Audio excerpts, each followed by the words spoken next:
Welcome to the Low Tox Life podcast.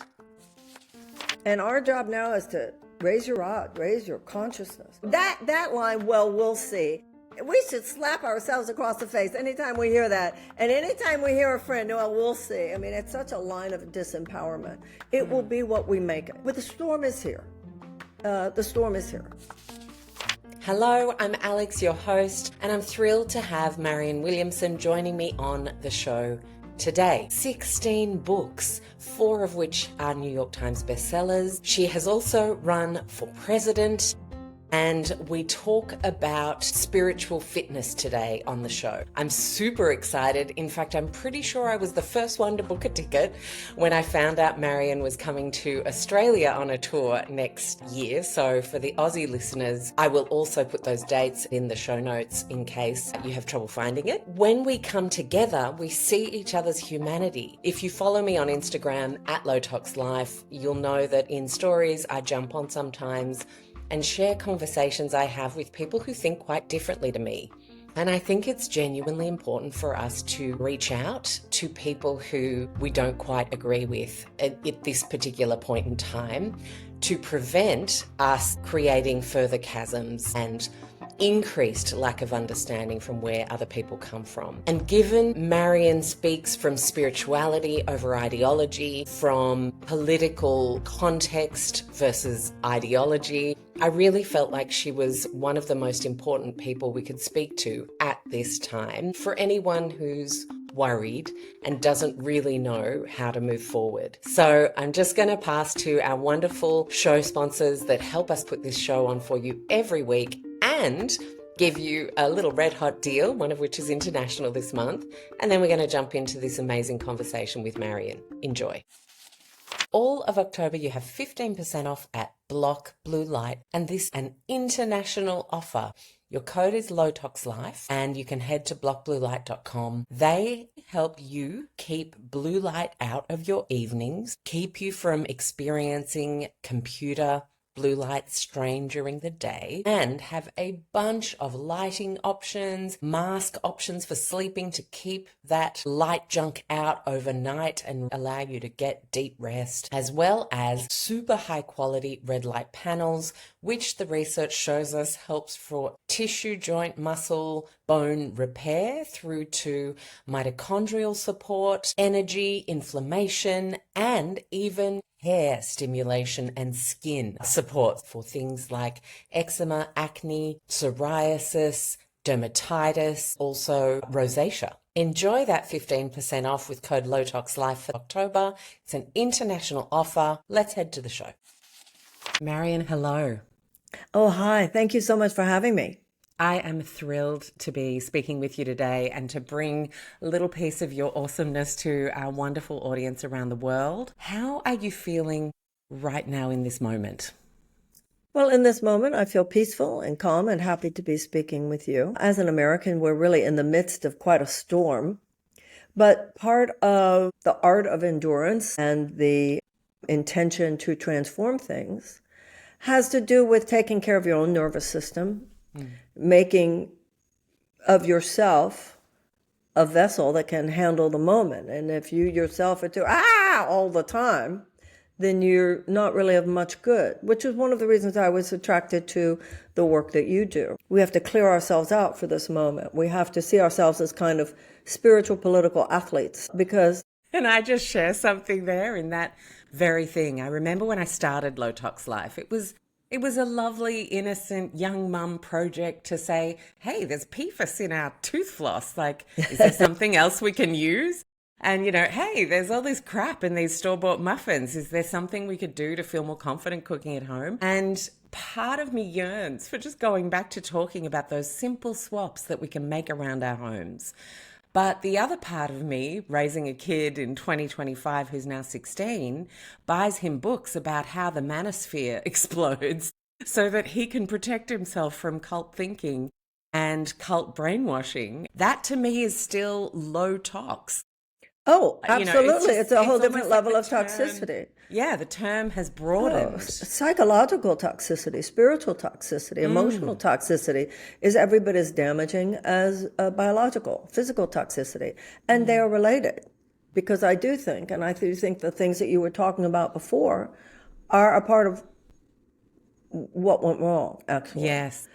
I think that your son is just taking it to the next level, and I'm glad to hear that there are young people who recognize that it's a toxic sphere and what is occurring to our world because of people digesting it.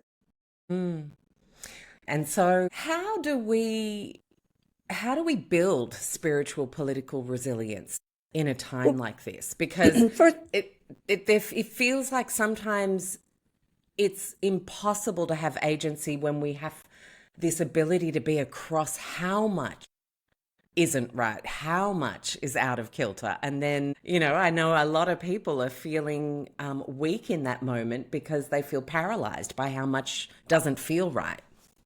well, you said a few minutes ago, it's not a metaphor, it's a reality. And so when we talk about digesting, it's not just you digest food, you breathe in toxins in the air. You digest a certain level of toxicity if you, for instance, you're scrolling. You can scroll, you don't have to scroll endlessly. Let's not pretend that we have no agency here, because we do have agency and we do have the power. You can make a decision what not to eat, and you can make a decision what not to look at. There's a line in the Course in Miracles, look at the crucifixion, but do not dwell on it. If you don't look at what's going on in the world, you're not in transcendence, you're in denial. But if you look at it and then look at it again and look at it again, then what happens is what you said. You become paralyzed, but you actually did that to yourself. Our physical system is not meant to take in certain things. Neither is our psychological system. Neither is the larger emotional ecosphere. So we have to honor that, and we have to call ourselves to task when we find ourselves acting like children. Oh, there's nothing I can do, and it's just so upsetting. I'm so paralyzed. Friends, don't let friends coddle that kind of thinking right now. We have to be real adults. And for those of us in democratic advanced nations, such as yours, such as mine, this is not a moment to in any way justify or make an excuse for participating psychologically, emotionally, spiritually, or physically in activity and input that is sure to weaken us. And remember, that's the point. There is a concerted effort here to assault our nervous systems, and it's an assault on the body, it's an assault on the brain, it's an assault on the psychology. So I just think right now there are a lot of lifestyle decisions that we need to make. One of those lifestyle decisions has to do with when you wake up in the morning, just throwing, surrendering your mind to the entrepreneurs of conflict that own tech companies, so that you're going right onto social media and so forth. Monitor. It's what I look at on my tablet is no different than what I put into my body. Is this food or is this junk? Is this healthy or is this toxic? And I think part of becoming that spiritual, political athlete is doing just that. We need to be disciplined right now. And that's really why these conversations matter, as far as I can discern, right? I think spiritual athlete is beautiful. That is such a fantastic notion to percolate, because I see also a lot of fundamentalist thinking in religion at the moment around the world. It's almost like we're going backwards into fundamentalism in many countries, whether it's Islam, whether it's Judaism, whether it's Christianity. And in that, there's this, well, if it's God's will, it's, there's this give over, this powerlessness. And that just feels so wrong to me. Yeah. Can you guide us through? Because that's what my gut is saying. I ain't giving nothing. No. No, it's very black and white thinking. It's very, we're right, you're wrong. It's very, the planet, should be a certain way. And if you don't agree, you're an enemy. It is a kind of modern barbarism. That is present. And if we see that around us, Marianne, what does a spiritually fit influencer do to shift that tide? Right. So I want to read to you a quote I have here. I think he was a Nobel laureate in chemistry, and everything you're referring to is Western civilization having moved into certain elements of chaos. This is a Nobel laureate, the late Ilya Prigogine. I'm not sure. Forgive me for butchering Quote, when a complex system is far from equilibrium, small islands of coherence in a sea of chaos have the capacity to shift the system to a higher order. So right now, when hate is shouting loudly, it's not enough for love to whisper. So that's the first psychological shift. The decision within ourselves.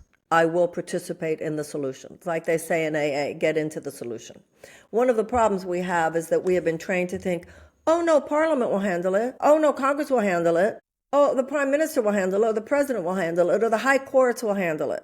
Part of what's frightening to people right now is how many of those pillars do not seem to necessarily be holding.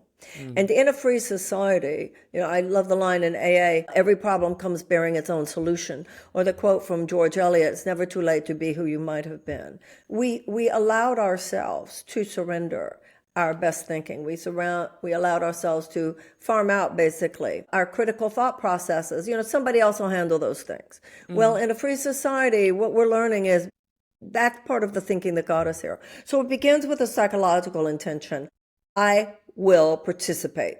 And in order to save our democracies, we don't need to have a majority of people who think that that's the thing to do. We need a critical mass.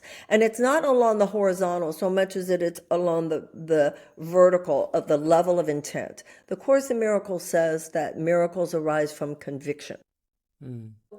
People who are of the ilk that you mentioned before, kind of fundamentalist in nature, black-white thinking, my way is the only right way, are very convicted these days, terrifyingly so.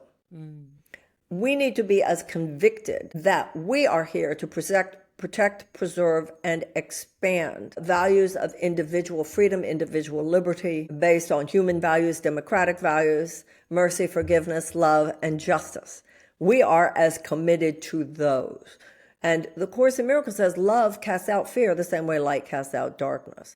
And the only reason some of this profound black-white fundamentalist thinking that you're talking about has been able to gain ground over the last few decades is because of the ways that we did not stand firm for the values which we actually believe in. So it begins with that psychological issue. Not on my watch.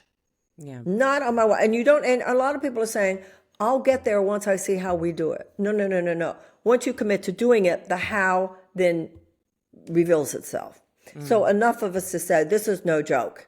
This is no joke. Just like when you do your work, your low tox work, a lot of this had to do, like you said, you were a young mother. Parents who said, wait a minute, I'm not going to have this crap in my house and feed that to my children. Whoa, now that I know the chemicals are in that muffin, I'm not feeding that to my baby. Yeah. Right? And we have to become that way about the children of the world now.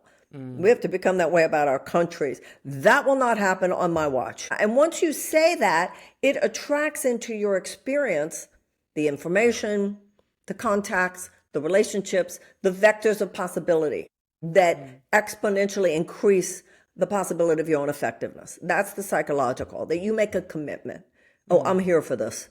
Oh, I'm here for this. I'm not standing on the sidelines. I'm here for this. Once that happens, everything in your world changes. The second is the emotional. And the emotional is very connected to things that you and I already started talking about. If we wake up in the morning, you just give your mind over to social media and how awful everything is, don't be surprised that you're depressed by noon.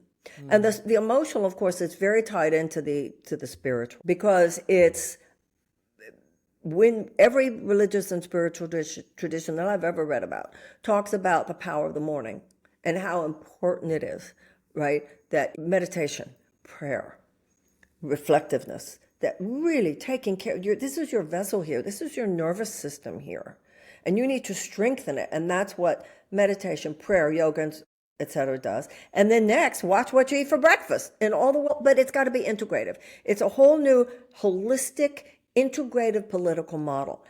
Just like decades ago, the integrative model of healing. It's the body, it's the mind, and the spirit. And that's how we have to look at the political situation today. There are spiritual elements of what's gone wrong. And there are spiritual elements involved in making it right. I think also you and I come from very privileged parts of the world. I was going to ask about that next. And we're not used to a problem that somebody's not fixing pretty fast. We've never, this is a whole new thing. Like, well, why don't they fix it? Well, clearly because it's a more intractable problem. You know, you and I come from countries that are famous for a can-do spirit. If there's a problem, we can handle it. This, and when you look at something like, let's say, World War II, you could look at the Nazis of World War II, the Japanese Imperial Army, like operable tumors. Your country, my country, and other countries got together and we brilliantly excised the tumor. This is more like a cancer that's already metastasized. And it's in your country, in my country, the different aspects of it. We're not talking about naming one thing. We're talking about all the toxicity, right? Toxic philosophies, toxic activities, and sometimes it's wrapped around healthy organs. So it's not as simple as just, quote unquote, getting rid of it. And it's certainly not as simple as trying to get rid of it by external means alone. Because what we're seeing on the outside are symptoms. And I think then the other issue there in terms of being from privileged countries, we're not used to being faced by things that demand of us being in there for the long haul. We want to know, well, I'll be able to fix this in 30 minutes, right? Well, certainly not in this generation. It's almost like the culture of immediacy and convenience has been juxtaposed by a very deep problem.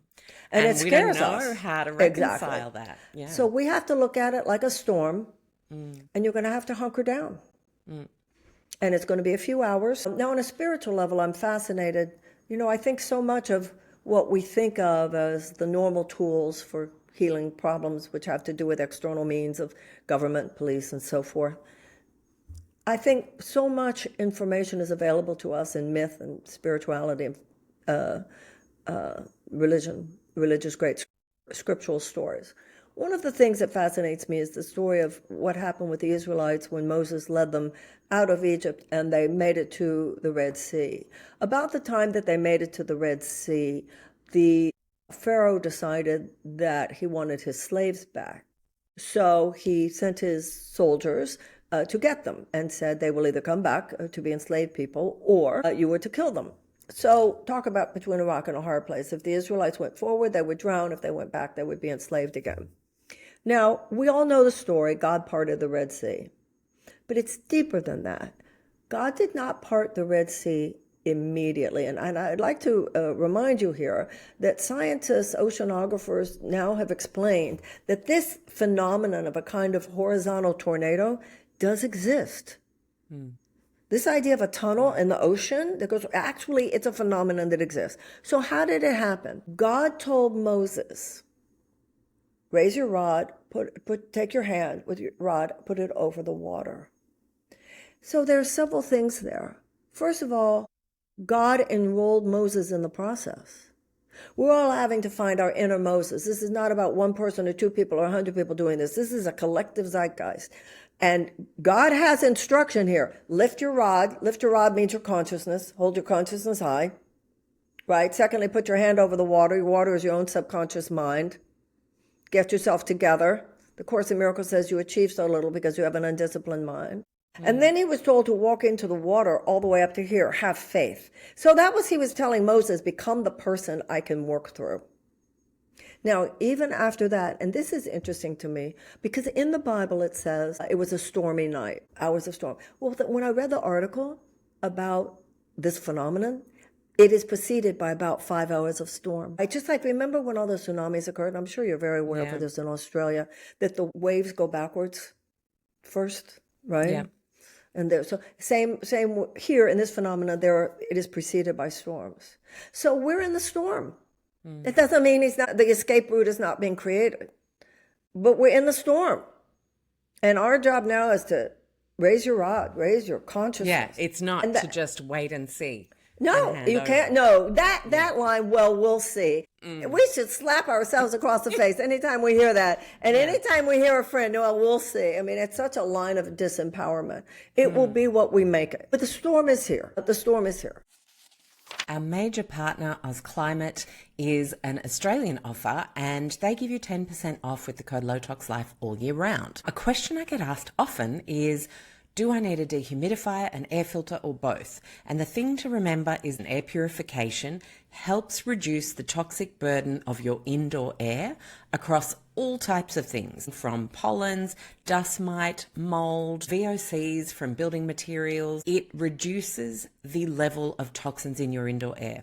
Dehumidification reduces the moisture in your indoor air, helping you prevent the growth of mold and the contamination of your soft furnishings, clothes, and of course yourself. Because when it's over 60% humidity, mold is then given the perfect environment to grow.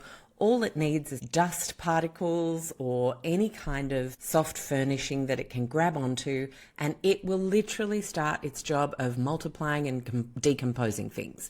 So dehumidification is for moisture control, reduction, and of course, therefore, the prevention of the growth of mold in your indoor environment. And air purification is for the overall reduction of toxic burden of a multitude of things for your indoor air. So hopefully that helps answer that question. A big thank you to Oz Climate for being our partner, and let's get into the show. But, another thing, Alex, I love reading history. And I have read, I was reading a book about World War II. And Franklin Roosevelt, who was president of the United States during that time, was known for appearing to be optimistic even when no one saw any reason to be optimistic. Yeah, I remember studying it at uni and just thinking, wow, the inner quality of personhood that you personhood, have to right? be that person. Yeah, the quality of personhood. It's funny. Many years ago, I dated a man from Australia, and we were at a dinner in New York, and he was living here now, but he was raised. Most of his career was in Australia, and we sat next to a U.S. Congresswoman.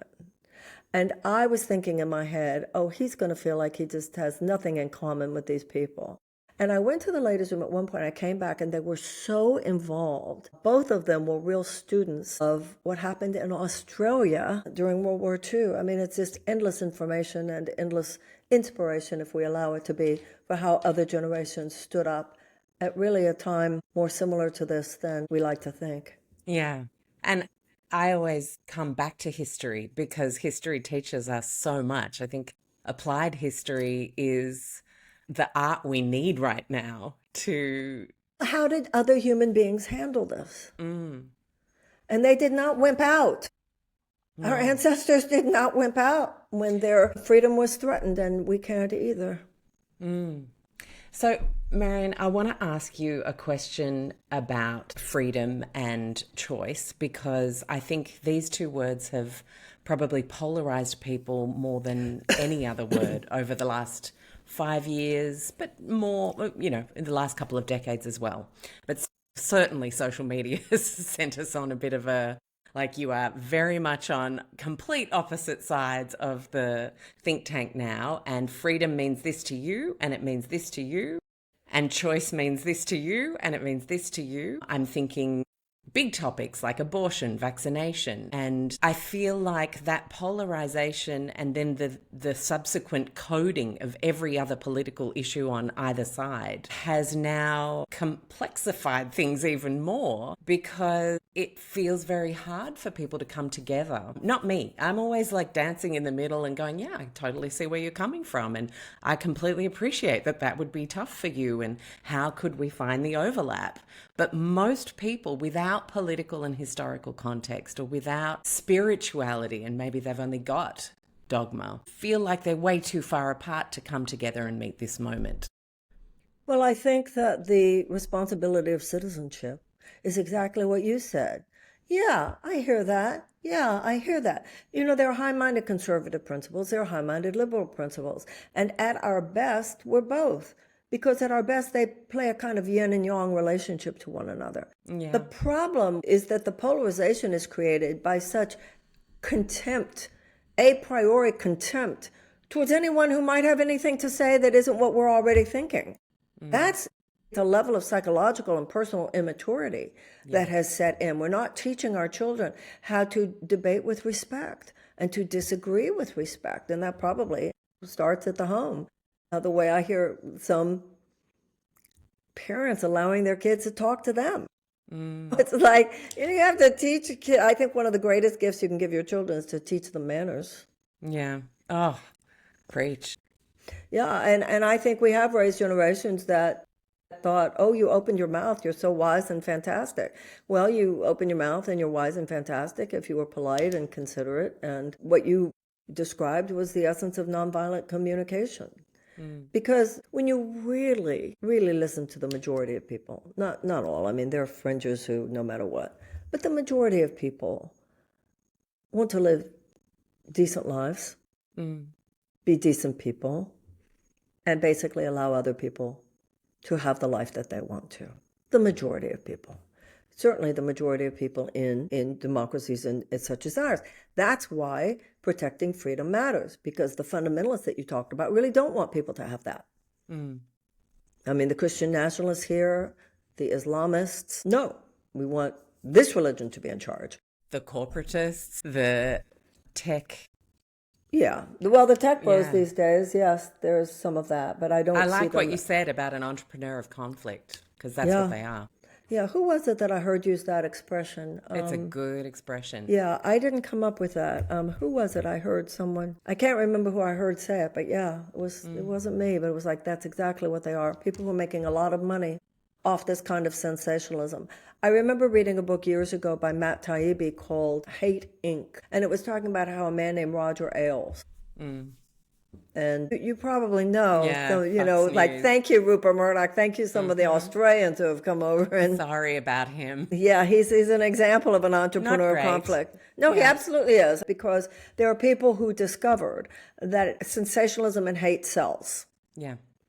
And then they did it on the right, and then on the left, they just picked it up and everybody started doing it, to the point where people are only speaking and listening in their own silos to people who will confirm our bias, right? As opposed to really listening to people who might have something to say. I know in my own life, there are many times that I hear things that come from a different perspective politically. It doesn't necessarily change my view of what a policy should be, but deepens my understanding, my appreciation of nuance. I'll say to myself, well, it's important. We need to remember that as well. And I know online, we all know about the toxicity of online, but there's also a lot of wonderful stuff out there too. There is. And one of the things that I found is the meanness on both left and right is just off the charts.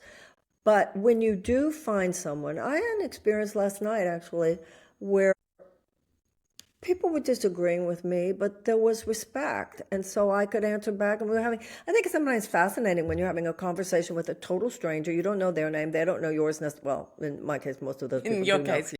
Yeah. But, you don't necessarily know that person, and you're learning from one another. It's a frame of I think mind. we learn from one another when we tell stories rather than try and win on facts. Or, well, it depends on how somebody's mind works. I mean, that has to do with the propensity of someone's mind. Some people, it's kind of like love languages, it's like mind languages. But you're right. Even when we're talking about facts, when it's backed by the story of my life is. You were talking about abortion before. And many, many years ago, I've been at this for 40 years. 40 years. And I've given many, many talks. And probably the most powerful professional experience I ever had was one night many years ago. It was either in the 80s or the 90s. In Sacramento, California. And it was in the Q&A section. And someone brought up the topic of abortion. And my first impulse was to get off the subject as quickly as possible. And then my second was, Marianne, we're here for healing. Stuff has to come up in order to be released. Kind of like a spiritual detox. So I pointed out to the audience, it was a large group, and I pointed out that God doesn't need a press release from anyone. And how in the East, in the West, we're very into like, this is what I think. In the East, the Eastern temperament is present an empty rice bowl to God. Empty your mind. Empty your mind. Express curiosity and openness. So I said that to people, and then I said, we're going to say a prayer, and then we're going to enter into 2 minutes of silence. And we did. At the end of that, I told people, anyone could speak. And it was so profound, the stories both from people who felt passionately about abortion rights, as well as from people who felt passionately that people should not have the right to abortion. But they were telling their own stories. And there were definitely people that night, there's no doubt in my mind, there were people who have been pretty strident on one side or the other that heard things that really made them think and appreciate people who disagreed with them in a whole new way. For exactly the reason you said, the story is a different part of the brain. Yeah. And a young man said to me the next day, he said, I felt like last night I was having an intimate conversation about abortion with 1,000 people in my living room. Now, that reminds me of a line from Gandhi, politics should be sacred. That doesn't mean it should be religiously doctrinal or dogmatic. That's not what he meant by that. It means it should come from a heart-centered, not just head-centered place within us. And that's really what story brings. They have found that there's a highway between the brain and the heart that they didn't used to even know was there, Alex. Yeah. And they no longer believe that the brain alone is the intelligence center of the body. The two acting in concert are the intelligence center of the body. And I think that the same is true of the civilization. We're not an intelligent civilization if we're only thinking with the head above the neck. If there was more conversation about the actual experience of suffering that is produced by people from whom medicine is withheld, from whom food is withheld, from whom economic or educational opportunity is withheld. We're not registering on the level of the heart the amount of suffering that emerges from policies that are so disconnected from love. 100%. 100%. And that's why women have to get out there. We have to say this. It is. Because there's a word that I've been very interested in this year as well, and that is the word entitlements. Elon brought it up, so let's talk about that. It feels like there is a lovely little illustrious group right at the top of the pecking order that gets all the entitlements they want while making us fight each other about who gets the crumbs down here. And I see it plain as day. And so I just tell stories, point things out, say, maybe you want to look at this, because I feel like we are really missing the power in us and the fear in them that they have to do all of this to keep us all fighting each other. Otherwise, they might lose things. And that's terrifying to them. Can you speak to us, Marianne, about this evaporation of middle class, this distancing of top and bottom, and this hole? It's like a spiritual hole has been left in the middle of the two. And I feel like it is ripe for the filling. Well, I do not know enough to speak to what's happening in Australia in regards to this, but I can certainly tell you in the United States, that big gap was created by a $50 trillion transfer of wealth from the bottom 90% of Americans to the top. It is very difficult for people who live in constant, full-time economic survival mode to be at their best. Yes. There's not much creativity.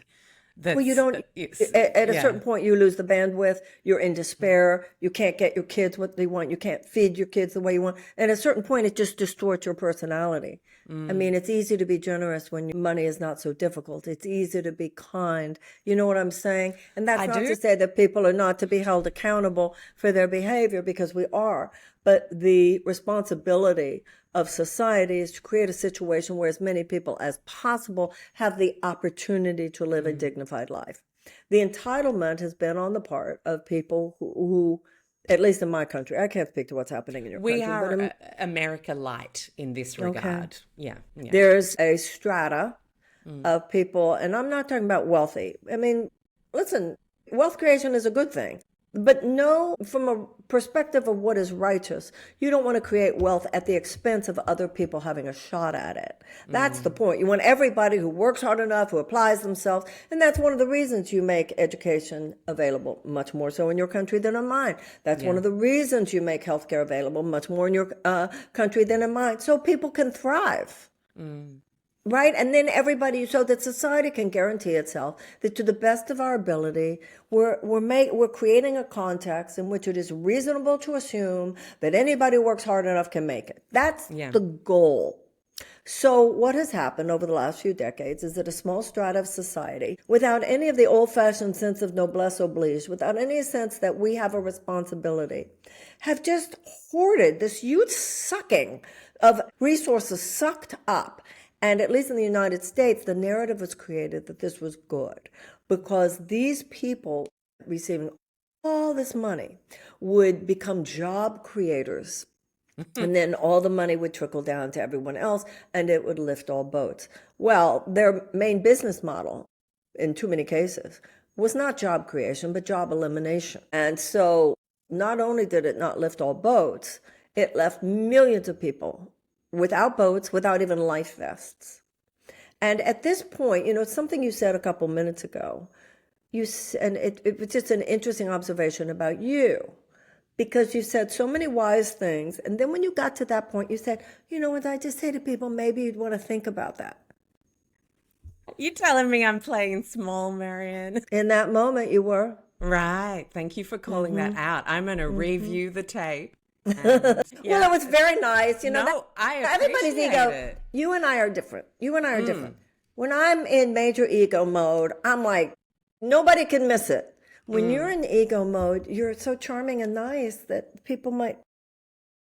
I am a bit of an idealist. I do like to think everybody can get along, and that can sometimes be at the fault of taking action myself. I will. You know what I heard? Yeah.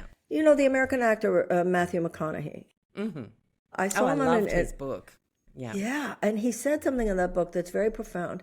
He talked about the difference between a good man and a nice guy. He said a nice guy is great. We all want to be a nice guy. And the good man wants to be a nice guy. But the good man is someone who understands that there are very real threats in this world. And when the threat is in front of you, you can't be a nice guy. I thought that was pretty amazing. Thank you for bringing that up in this moment. Yeah, and I think for women, I hear it. Well, for women, it is a particularly challenging issue because we don't want to be called bitchy. We don't want to be called strident. Well, we will be called all of it, so we might as well be getting on with it. A therapist once said that to me. She said, Marianne, you're at a point where no matter what you do, somebody's going to say awful things about you, so you may as well do what you really believe is right. Yeah. I think But then that's a question too, because this is why sisterhood is so important. Women have got to stand up for other women when we see the misogynistic machinery headed our way. And I know quite a bit about that, unfortunately. And can we talk about that? Because you ran for president. And I cannot imagine what you would have experienced that we are not privy to as to the window in which you got to peer very beautifully, I might say. I would have supported you if I was over there. Thank you. And that misogyny and the level of intense put you back in your place that exists. Whether we like to admit it or not, it is there. How did you navigate that? Well, first of all, it's interesting because in my career as in the spiritual and metaphysical higher consciousness places, I never encountered that. In the political space, it's not only rampant, I'm sorry to report how many times it was women perpetrating it. There's so much internalized misogyny. So many women who might not even be conscious of the ways in which they are putting down another woman in order to raise their own profile. There were definitely things said about me, stories told. I mean, such dirty tricks you'd be shocked. But that some of which I do not think would have been allowed had I been a man. But then on the other hand, at the same time, it was heartbreaking how many people who had known me for years did not stand up and say, that's not my experience of her. You might not agree with her politics, but she's not that person, that doppelganger has been created. Because what happens is if they've made you appear in such a way that you're radioactive, too many times people are afraid to stand up and say, that's wrong, she's not that way, you can't talk about women that way, because they're afraid they'll be made radioactive too, which in many cases is true. I founded Low Tox Life in 2009, and as the community grew, I started to identify areas that people needed structured learning. And that is when the first e-course, Go Low Tox, was born in 2014. Since then, I've worked with scientists and health professionals to bring you low-cost courses to help you shortcut your goals with whatever you're challenged by right now. So whether you're new to going low tox and you'd love a framework and some really helpful suggestions across 22 different topics covering everyday life, or maybe you're working on an inflammation picture and you just want some help to calm the farm, whether you're on a fertility journey, either having trouble or wanting to optimize, we literally have courses for these and more. Head to lowtoxlife.com, hit the course tab, and enjoy. So the answer to a lack of democracy is more democracy. Yeah. But clearly that needs a little bit of space. The answer to a lack of democracy is more democracy. Right. And these were people who felt, certainly here in the United States, that they were entitled, as you would say, to suppress democracy because they felt that the threat to democracy was so great. They had decided Biden was the one. They had decided. That's not what democracy is. Democracy is not where a few group of people get to decide because they're entitled, because they know better, because they're so smart. Many people, I think, have woken up because of the disaster that is unfolded in front of our eyes. I think there are a lot of very previously entitled people in this country today who aren't saying very much right now. Mm-hmm. And that's the good news, What man intends for evil, God intends for good. But the pain and the damage done is very great. And we're in the middle of it. We're in the middle of the storm, like I said. Yeah. And, we've now got a situation where someone is even less fit because of who he's surrounded by. Less fit doesn't even begin to cover it. Less fit. I don't even know why I was trying to be diplomatic at that moment. Yeah, why should you be? Because the truth of the matter, it's not that he's less fit. He's very fit for the job he is there to do, unfortunately. Dangerously fit is more appropriate. And so when we see this kind of energy rise from a spiritual perspective, if we come back to that initial idea of building our spiritual fitness, we may be scared. Fears may come up. What if I get targeted? What if my social media gets taken down? I mean, like during COVID, we had doctors not even allowed to talk about vitamin D and zinc, and maybe you want to boost your levels of that. Now we have political suppression of voice for a whole bunch of other reasons. I'm sick of us trying to code this as left is right, right is wrong, vice versa. We have to rise above all of that to recognize that to truly move forward progressively, it is going to require us to stop coding everything and start calling out demagogues as a bare minimum, surely. It's going to require courage. I mean, when my parents' generation, that was probably your grandparents' generation, even your great-grandparents' generation, fought World War II, and the Nazis were on the march. Did they just cower? Did they go to bed and put the covers over their head? No, they were courageous. Was there a chance that they might lose the war? Yes. Was there a chance when people marched to war that they might die? Yes. This is not going to ultimately be decided by who they are. It's going to be decided by who we are. The quality of personhood that's that inner Moses. It's going to be determined by the things we were talking about, our own psychological conviction, our own availability to be used in the process of the healing. This is the thing. You don't need a majority of people on the planet to move things in a new direction. You need a critical mass. That's how evolution works. You need a Well, we know critical the mass. 3% theory, right? That's exactly right. Yeah. So it's a quality to wake up in the morning, I am willing, I am fully available. And then it's like when you go into a forest and there's a poison, within a certain number of feet, there's the antidote. Well, it's a metaphysical principle that anything you need to move in the direction of further enlightenment is either right in front of you and you're not seeing it, but you might not be seeing it, or it's on the way. And if you assume that every moment is that, so you and I being in this conversation, we don't know who's going to listen. We don't know what insight, you're showing up with your best. I'm showing up with my best. We're trying. And hopefully a space is created where at least somebody has an aha moment. It's inch by inch by inch by inch by inch. And from a metaphysical perspective, the universe is both self-organizing and self-correcting. So every time you are thinking about the state of the world and you are yearning to see a healing, yearning for peace, yearning for unity where there is now separation, yearning for a world of collaboration as opposed to ruthless competition, just remember there are millions of people who feel the same way and who in their own way are showing up. And I think we need to honor our incarnation, no matter what your color, your nationality, your religion, your ethnicity. You are there to be the shining light example of that within the space that you inhabit.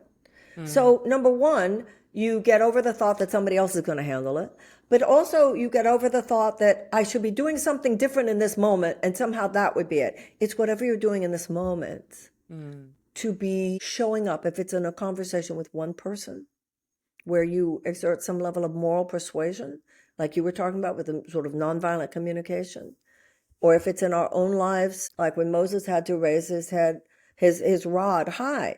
We, at this point in our lives, most of us are pretty clear what our character defects are. And if you don't know, your best friends will tell you. Deal with it. Become more of a vehicle. The Course in Miracles says, miracles occur naturally as expressions of love. Where is love blocked in your life? Where are you not as merciful, as just, as kind, as respectful, as smart, as savvy, as responsible to yourself, to others, to the planet? Where are you not? Where are you not playing at level 10? Where are you at a 7? And speak to those 3 digits. Make it better. Become that athlete. You got some flabby attitudinal muscles over there. Yeah. Strengthen yourself. And what does strengthening yourself look like every day to keep going, to keep talking, to keep with the moral persuasion? Well, I do know what I was saying before, about the power of mourning.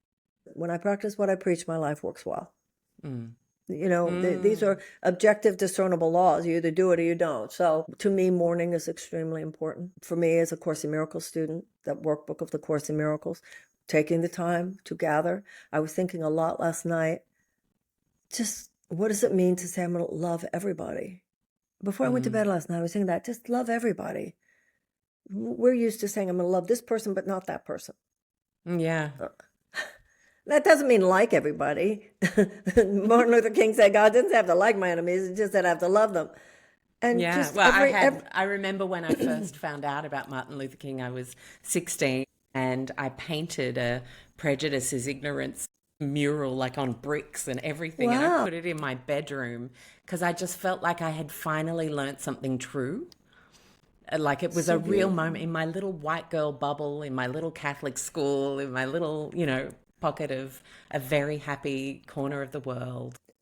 To learn of so many people suffering on like that teen awakening kind of level was really powerful. And I've always held on to that moment of realization because it's exhausting to see prejudice because it's so false. It's such a falsehood in itself. I think that's such a beautiful way to put it. It's a falsehood. The Course in Miracles says, God created us as one. God created you. God doesn't create junk. To learn to appreciate that there is beauty in all of us. Now, having said that, we all make mistakes. But the issue, they make mistakes, we make mistakes. When we make mistakes, to atone for them. When other people make mistakes, to forgive them, to have some mercy. to have some kindness. It really does come down to that simple a level of refusing the mean-spiritedness which is set into the world. And we have to recognize that, in our own lives, we're all a microcosm of what's going on out there. So all the things that we see in other people and we don't think it should be that way, how we doing? How we doing? How we doing? It's a time of a great recalibration right now, and everybody is really going through it, and it's okay. Because it's not just about saving democracy. It's not even just about saving the planet. It's about saving the human race. We have come to a point in our evolution where our collective behavioral patterns are maladaptive for survival. We will either evolve in a different direction, or will not be reasonable to assume that we will survive on this planet for another 100 years. And I see the great spiritual teachers as the mutations that are demonstrating another way. And then, like I said, critical mass, like you said, 3%. So it's a great turning. It's not just let's just hope that that will happen. Let's make sure that it does. By being that. Something that has clarified in my mind during this conversation as we wrap up, Marianne, it is that I realized what I don't like about what I'm seeing is how the reality is making people mean-hearted or cold-hearted. That's actually my least favorite thing about what's going on. Seeing so much cold-hearted stuff shared, I realized then an agency piece around that is to share love. Just keep sharing proactive, loving messages. And you ask yourself, for some of these people who have turned so cold, was there a place where one loving teacher, one loving person, one loving action might have made the difference? I've let go of a few people that I have followed recently because of the mean sharing, because I don't need that in my consciousness. But I have let go with a message of love, that it doesn't have to be this way. And then bye-bye. I haven't had a response back yet, but that's okay. I just feel like all the things we've talked about, it is these little tiny bravery moments, these intentional moments that build the spiritual fitness that we need for the moment. It's like recycling. It's like turning away from any particular chemical. It's one moment at a time. It's one aha moment at a time. It's one I will act on what I say I believe in at a time. It's one encounter with another human being at a time. It's not just the big broad strokes. It's the small moment by moment ways in which I think we're called to rise to the occasion. Thank you for being here to help us do that. Oh, thank you.